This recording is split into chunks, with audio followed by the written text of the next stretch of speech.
अस्सलाम वालेकुम dear student. आज हम अपना लेक्चर नंबर 3 बायोलॉजी स्टार्ट कर रहे हैं। जिस पिछले लेक्चर के अंदर हमने देखा था ब्रांचेस ऑफ बायोलॉजी। आज जो बकिया ब्रांच को हम देखते हैं 1 करके। नंबर 1 पहले में हमारे पास है molecular biology.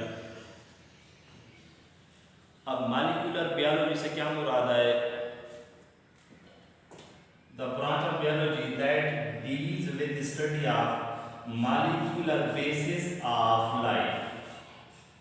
molecular basis of life के molecular basis of life से क्या मुराद है? अगर हम इंसान की बात करें, ह्यूमन की बात करें, तो इनकी बॉडी जिस चीज से मिलकर बनी है वो क्या है? इसके मॉलिक्यूलर बेसिस। अब यहाँ पर मॉलिक्यूलर बेसिस क्या है? जैसा कि हमारे पास जीन्स है या डीएनए है, ये किन चीज़ों से मिलकर बने हुए हैं। जब हम इस चीज़ का मुताला करते हैं तो इसको हम किसके अंदर पढ़ते हैं? Molecular biology, the life of molecule. Then हमारे पास दूसरी जो नेक्स्ट ब्रांच है उसका नाम क्या है? Environmental biology. Environmental biology. अब एनवायरमेंटल बायोलॉजी से क्या मुराद है? ह्यूमन जिस एनवायरमेंट के अंदर रहता है उसके इर्द गिर्द सारा वो क्या है? उसका एक माहौल है।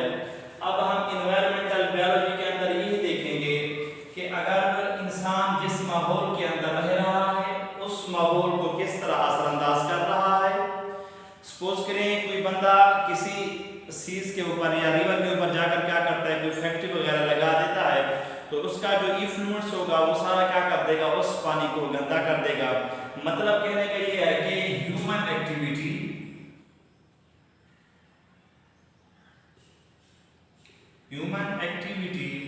किस तरह एनवायरनमेंट को गंदा कर रही है और इंसान का, ह्यूमन का इसके अंदर क्या रोल है। The branch of biology that deals with the study of human activity on the environment is called environmental biology. तीसरी हमारे पास क्या है? माइक्रोबायोलॉजी। माइक्रोबायोलॉजी शुरू में हमने बायोलॉजी को दो मेजर ब्रांचेस में कैटेगराइज किया था। नंबर 1 हमारे पास क्या थी? ज़ूलॉजी। और नंबर 2 हमारे पास क्या थी? बॉटनी। अब इसकी जो तीसरी मॉडर्न ब्रांच है बायोलॉजी की वो क्या है? माइक्रोबायोलॉजी।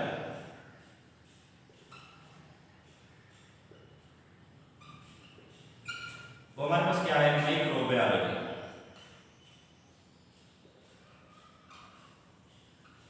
अब माइक्रोबायोलॉजी के अंदर हम किस चीज की स्टडी करेंगे? किस चीज का मुताला करेंगे?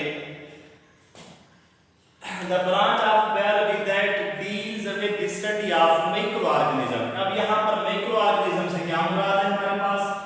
नंबर 1 हमारे पास वायरस आ जाते हैं। नंबर 2 हमारे पास बैक्टीरिया। नंबर 3 हमारे पास प्रोटोजोआ। नंबर 4 हमारे पास माइक्रोस्कोपिक एल्गी।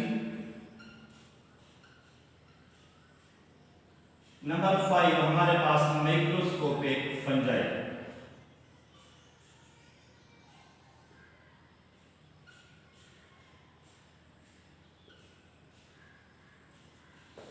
तो बायोलॉजी की दो ब्रांचेस के अंदर हम माइक्रो ऑर्गेनिज्म का मुताला करते हैं। ऐसे ऑर्गेनिज्म जो हमें नेकेड आई से नजर नहीं आते उनको हम अंडर माइक्रोस्कोप स्टडी करते हैं। तो इस ब्रांच का नाम क्या है? माइक्रोबायोलॉजी। इसके बाद आगे हमारे पास है फ्रेश वाटर बायोलॉजी।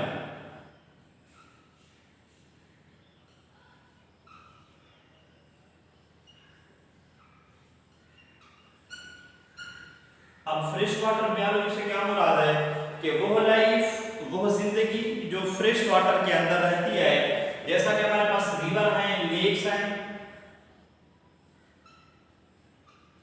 वहां पर जो जिंदगी रहती है जब हम उसका मुताला करते हैं तो इसको हम फ्रेश वाटर के अंदर लेकर आते हैं।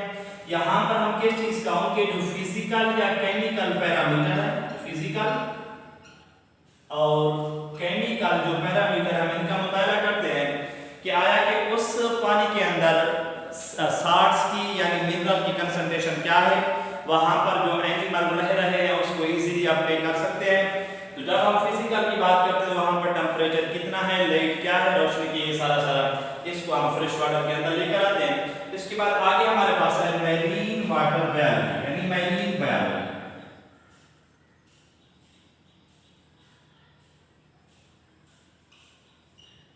यानी वो लाइफ जो सी एंड ओशन के अंदर रहती है।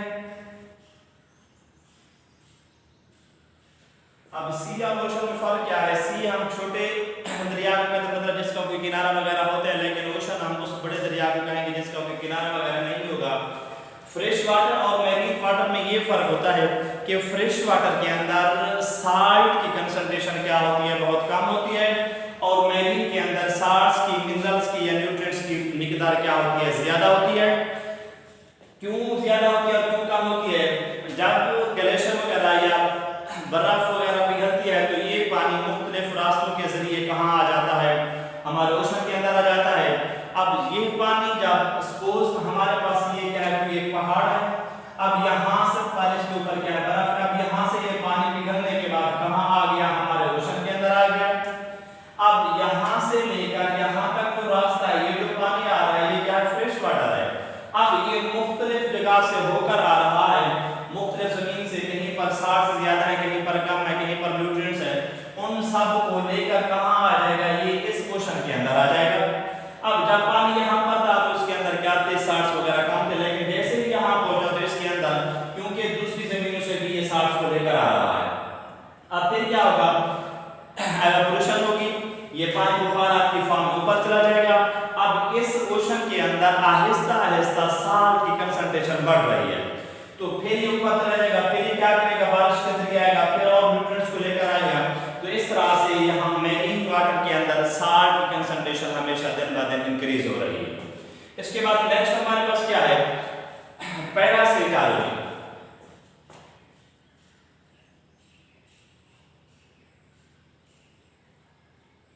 अब पैरासिटोलॉजी से क्या मुराद है? The branch of biology that deals with the study of parasites. अब पैरासाइट्स क्या मुराद है कि वो माइक्रो ऑर्गेनिज्म जो क्या करते हैं, बीमारियां काज करते हैं। हम पैरासाइटोलॉजी के अंदर ये देखेंगे कि वो जो माइक्रो ऑर्गेनिज्म है, वो जो क्या है, पैरासाइट्स है, उसकी स्ट्रक्चर कैसी है, उसका मोड ऑफ ट्रांसमिशन कैसे, यानी बीमारियां कैसे मुंतकिल करता है, उसका होस्ट और पैरासाइट्स का आपस में रिलेशनशिप क्या है। तो जब हम इन सारी चीजों का मुताला करेंगे तो इसको हम पैरासाइटोलॉजी के नाम से जानते हैं। इसके बाद आगे हमारे पास है ह्यूमन बायोलॉजी।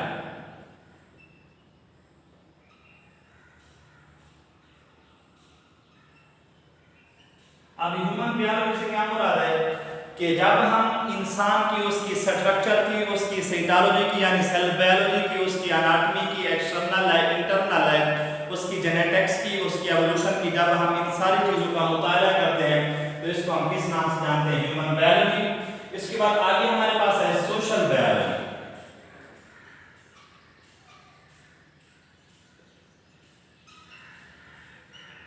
अब सोशल बायोलॉजी से क्या मुराद है कि ह्यूमन, इंसान जिस मुआशरे के अंदर रह रहा है, उस मुआशरे के ऊपर ये किस तरह अफेक्ट हो रहा है, आया कि पॉजिटिवली हो रहा है या नेगेटिवली, उसके रहने की वजह से लोग उससे मुतमईन हैं या नहीं है।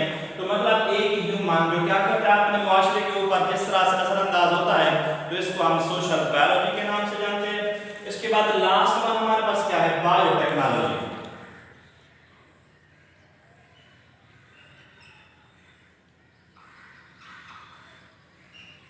अब बायोटेक्नोलॉजी से क्या मुराद है कि हम लिविंग माइक्रो ऑर्गेनिज्म को इस्तेमाल करके इंसानियत के फायदे के लिए उसे यूटिलाइज करते हैं। जिस तरह हमारे पास क्या है, इंसुलिन वगैरह, माइक्रो ऑर्गेनिज्म को